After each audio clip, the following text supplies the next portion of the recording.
Good morning friends, welcome back to my channel. সবাই আশা করছি খুব ভালো আছো, সুস্থ আছো, আর আমরাও ভালো আছি।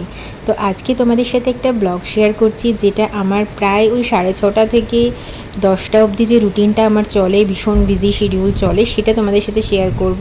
আর তার সাথে এটাও শেয়ার করব যে আমি যখন সেকেন্ড টাইম কনসিভ করি সেটা আমার জন্য কতটা অ্যাকসেপ্টেবল ছিল, এবং আমার মেয়ে তার কি রিয়াকশান ছিল, বা তার সাথে আমি কিভাবে জিনিসগুলো শেয়ার করেছি সেগুলো তোমাদের সাথে শেয়ার করব। একটু আশা করব ভিডিওটা একটু হলেও তোমাদের ভালো লাগবে।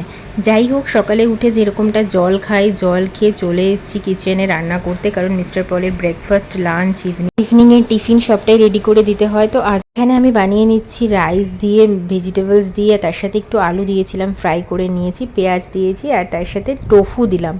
জানো তো, টোফুটা কিন্তু সয়া প্রোটিন থেকে তৈরি। তোমরা যারা জানো না তাদের জন্য বলে দিচ্ছি। আমার টোফুটা খুব একটা ভালো লাগে না, মিস্টার পল খায় মাঝে মাঝে, তো ও নিয়ে আসে, ওকে আমি এভাবে প্রিপারেশন করে দিয়ে দিই। আর যেহেতু অফিসে খাবে, তো সে কারণে একটু সুবিধে হয়ে যায় ওয়ান পট কিছু দিলে। তো রাইসটা আগের দিনেরই বানানো থাকে, আর রাইসটাকে জাস্ট সবজির সাথে অ্যাড করে দিলাম। তো এই ওয়ান পট মিলটা না খেতেও ওর সুবিধা হয়, অফিসে বসে কাজ করতে করতে খেয়ে নিতে পারে। তো যাই হোক, এখানে রাইসটা কিন্তু রেডি হয়ে গেছে তোমাদের সাথে কথা বলতে বলতে। আর তার সাথে আজকে বানিয়ে নিচ্ছি এখানে পেঁয়াজ টমেটো দিয়ে একদম 2 রকমের ডাল এখানে দিয়েছি। ছিলকাওয়ালা যে মুগ ডালগুলো হয় না, একদম 2 টুকরো করা, সেটা, আর তার সাথে মসুর ডাল মিক্স করে, আর ম্যাঙ্গো দিয়ে দিয়েছি একটুখানি। কাঁচা আম দিলে না, অ্যাকচুয়ালি গরমের টাইমে তো কাঁচা আমটা খুব ভালো খাওয়া, তো একটু আমও দিয়ে দিয়েছি। সব কিছু দিয়ে হয়ে গেছে, দেখো ডালটা রেডি হয়ে গেছে। আর এর মধ্যে না 2টো টমেটোও একবারে সেদ্ধ করে দিয়েছিলাম। একটা রাইসই কিন্তু আমি 2 জায়গায় ইউজ করলাম, আর রাইসটা আমার আগের দিনেরই বানানো ছিল। তো এই ডালের সাথে আমি কিন্তু আলু দিয়ে দিয়েছিলাম, একটু আলুটাকে স্ম্যাশ করে দিয়ে একবারে রেডি করে দিয়েছি। তো 2টো মিল কিন্তু এখানে হয়ে গেল। এটা সকালে খাবে, আর দুপুরে যে ফ্রাইড রাইসটা বানিয়েছিলাম টোফু দিয়ে, সেটা খেয়ে নেবে। আর তার সাথে দেখো এখানে আমি ওয়াটারমেলন কাট করে দিয়েছি, আর একটা দিয়েছিলাম পেঁপে। এখানে সবটা রেডি করে দিলাম। সকালের এই জিনিসটা করে দিলে না অনেকটা শান্তি থাকে সারা দিনের, যে বাইরের খাবারটা অ্যাটলিস্ট খেতে হবে না। এরপর যে কটা বোতল খালি ছিল সেগুলোকে সব কটা ফিল করে নিয়ে ফ্রিজে আমি এখানে ভরে দিলাম, কারণ এখানে জল নর্মাল খাওয়া যায় না, ঠান্ডা জলই খেতে হয় মিক্স করে। মোস্ট অফ দ্য টাইম কিন্তু জল এখানে গরমই পড়ে। যাই হোক, এখন বসে একটু জল খেয়ে নেবো, একটু রিল্যাক্স করে নেব। আর কারণ অনেকক্ষণ ধরে দাঁড়িয়ে দাঁড়িয়ে কাজ করছিলাম, তো এরপর প্রোটিন পাউডারটাও খেয়ে নিচ্ছি। তো তোমাদেরকে যেটা বলছিলাম যে আমি যখন সেকেন্ডবার কনসিভ করি সেটা আমার কাছে কতটা অ্যাকসেপ্টেবল। সত্যি কথা বলতে আমরা কিন্তু প্ল্যানিং করছিলাম যে আমাদের আরেকটা বেবি যদি আসে ভালোই হবে, ঋদ্ধির সাথে ওরা দুজন থাকবে, সেটা ভাই হোক বা বোন হোক। কিন্তু ব্যাপার হচ্ছে কি, যেহেতু আমাদের ট্রান্সফারেবল জব, একটা পোস্টিংয়েরও ব্যাপার থাকে, তো কোথায় যাব এরপরে, অনেক দিন ধরেই চলছিল একটা ট্রান্সফার হবে। মিস্টার বল ট্রান্সফার হওয়ার 1 মাস আগে কিন্তু আমি জানতে পারি যে আমি আবারও মা হতে চলেছি। তো সেটা ছিল সকালবেলা, সকালের টাইম 6:30 নাগাদ ছিল। তো আমি অ্যাকচুয়ালি তার আগে 10 দিন মতো আমার পিরিয়ড মিস হয়েছিল। তো তারপরে আমি ভাবলাম যে হতেই পারে, কারণ আমার অ্যাকচুয়ালি পলিসিস্ট ছিল, তো সেটার কারণেও হতে পারে যে একটু ডিলে হচ্ছে। যেদিন আমি টেস্ট করেছিলাম তার 2-3 দিনের মধ্যেই না আমার একটু কেমন কেমন শরীরটাও লাগছিল, একটু ডিসকমফর্ট লাগছিল। ঘরে একটা ছিল এক্সপায়ার্ড প্রেগনেন্সি কিট, তো আমি ভাবলাম যে সেটাতেই টেস্ট করে দেখা যাক, পরে আবার এনে দেখা যাবে। তো আমি তো অতটা আমি জানিই না যে এরকম একটা কিছু হতে পারে, এটা আমার কাছে ধারণার বাইরেই ছিল সত্যি কথা বলতে।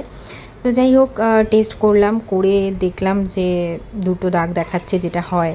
তো কিছুক্ষণ আমি তো বসে রইলাম, বসে জাস্ট আমি লিটারেলি অনেক কিছু চিন্তা ভাবনা মাথার মধ্যে আসছিল। এক তো মিস্টার পলে ট্রান্সফার হবে, তারপর দ্বিতীয়ত তার আগে মেয়ে রয়েছে আমার, 5 বছরের একটা মেয়ে, যাকে ওর সমস্তটাই আমাকে করতে হয়, স্কুল নিয়ে যাওয়া, বাজার করা, এভরিথিং, ঘরের সবটাই কিন্তু আমাকে করতে হয়। মিস্টার পল যেহেতু ওর অফিস শিডিউলটা ভীষণ বিজি থাকে, সকালে যায়, আসে 8:30, 9টা, 10টাও বাজে, তো সবটাই আমাকে একা হাতে সামলাতে হয়। তো তার মধ্যে আরেকজন আসবে, সেই সমস্তটা সামলানো, সব কিছু মিলিয়ে জাস্ট আমি একটা পাজেল সিচুয়েশনে চলে এসেছিলাম। আমাদের সাথে গল্প করতে করতে কয়েকটা জিনিস শেয়ার করলাম, আবারও বলছি। আর এটা হলো 2টো গেঞ্জি নিয়েছিলাম, অ্যাকচুয়ালি একটু ওভার সাইজের। তো এগুলো প্রায় ওই 200 করে পড়েছিল, জুডিওর থেকে কিছু শপিং করা হয়েছিল, টি শার্ট। আর এই ব্রাটা দেখো ভীষণ ভালো কোয়ালিটি, তোমাদের সাথে ব্রাটা শেয়ার করছি আমি, হয়তো অনেকের দেখে মনে হতে পারবে এটা আবার কি শেয়ার করছে। তো এটা না 299 টাকা করে নিয়েছিল, ভীষণ ভালো, কিন্তু আমি ওয়্যার করেও দেখেছি, খুব কমফর্টেবল। তো তোমরা যারা চাইছো যে এরকম টাইপের, জুডিও থেকে দেখতেই পারো, খুব ভালো কোয়ালিটি। তো দুটো কালার নিয়েছি কারণ এই প্রেগনেন্সি টাইমে না একটু সফট বা গেঞ্জির কাপড় হলেই বেশি বেটার হয়। আর এই জুতোটা দেখো, এই জুতোটা আমার ভীষণ পছন্দ হয়েছে, মানে মাত্র 299 টাকায়, যে ফ্ল্যাট স্লিপারগুলো হয় সেই টাইপের। আর এই ব্রাটা আমার নেওয়া হয়েছিল জকির, এটা নিয়েছিল কিন্তু 500 পুরোপুরি। আর এটাও ওই গেঞ্জি টাইপের, এটাও ভীষণ কমফোর্টেবল, ভাবলাম তোমাদের সাথে একবার শেয়ার করে দেওয়া যায়।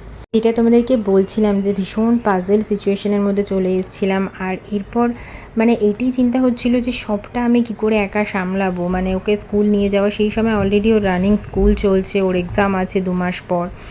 যেহেতু ব্যাপারটা হচ্ছে কি আমার ফ্যামিলিতে শুধু আমরা দুজনই, মানে আলাদা করে হেল্প বলতে কিছু নেই। কখনো সখনো মা আসে বা শাশুড়ি মা আসে, সেইভাবে সবসময় থাকার লোক কেউ নেই। তো এগুলো মিলিয়ে একটুখানি চিন্তা হচ্ছিল। যাই হোক, সব চিন্তাভাবনার বাইরে গিয়ে একটা কথায় ভাবছিলাম যে ভগবান আমাকে দিয়েছে একজনের দায়িত্ব, তো কিছু ভেবে চিন্তেই দিয়েছে, নিশ্চয়ই আমি এটা হ্যান্ডেল করে নিতে পারবো। তো যাই হোক, অ্যাকসেপ্ট করে নিয়েছি বিষয়টাকে, কারণ আমরা একেবারে যে মানে চাইছিলাম না এরকম তো নয়। অনেকেই তো চায় যে না আমার একটাই বাচ্চা থাকবে, কিন্তু আমরা প্ল্যানিং করছিলাম যে ঠিক আছে আরেকজন হলে ভালো হয়। তারপর তো ফার্স্ট কলটা আমি আমার মাকে করি। তো মা বিষয়টা প্রথমে একটুখানি চিন্তায় পড়ে গেছিলো, কারণ আমার মা খুব না মানে চিন্তা করে যে কিভাবে কি হবে সবটা মিলিয়ে ডেলিভারি প্রসেস। একটা প্রেগনেন্সি মানে তো 9th মান্থের একটা জার্নি থাকে, আর সেটা তো খুব একটা ইজি হয় না। আর তারপরে সেটা ডেলিভারির একটা ব্যাপার, সব কিছু মিলিয়ে মিশিয়ে মায়ের একটু টেনশন হচ্ছিলো, আবার ভালোও লাগছিলো, আনন্দও হচ্ছিলো। আর তারপর দিদিদের জানালাম এক এক করে। মিস্টার পলকে তো আগেই জানিয়ে দিয়েছিলাম, ও জেনে ও খুশি ভীষণ। তারপর সবাই যাই হোক আমরা জানলাম যারা ফ্যামিলি মেম্বাররা আছি। আর তারপর ঋদ্ধিকে বলার পালা।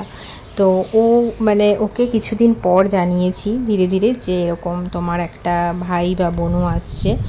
আর ও বিষয়টা ফার্স্ট টাইম শুনে ভীষণভাবে এক্সাইটেড হয়ে গেছিল, কারণ বরাবরই ও খেলতে পছন্দ করে এবং লোকজন পছন্দ করে। সেই জন্য ও যখন শুনলো যে ওর একটা ভাই বা বোনও আসছে, আর ওকে এটা বলা হয়েছে যে তোমার খেলার একটা সাথী আসবে, তো সেই জন্য আরও বেশি ও আনন্দ আর কি। আর ও না প্রথম বলতো যে আমার একটা বোন চাই, মানে অনেক দিন ধরেই ওটা চলছিল। তারপরে ওকে বোঝানো হলো যে ভাই বা বোন যেটাই হোক সেটা কিন্তু আমরা কিছু জানি না কি হবে। তো তারপর বুঝলো যে হ্যাঁ ঠিক আছে।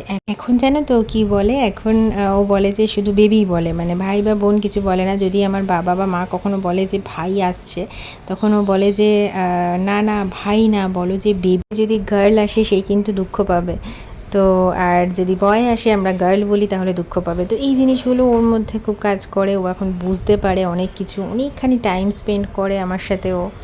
তো বেশ ভালো লাগে। প্রথম বিষয়টা অ্যাকসেপ্ট করতে একটু অসুবিধা হয়েছিল, কিন্তু তারপরে এখন মনে হয় যে সত্যিই খুব ভালো হয়েছে। তো প্রথম একটুখানি অসুবিধা তো হয় অ্যাকসেপ্ট করতে, তারপরে কিন্তু সবটাই সেটেল হয়ে যায়।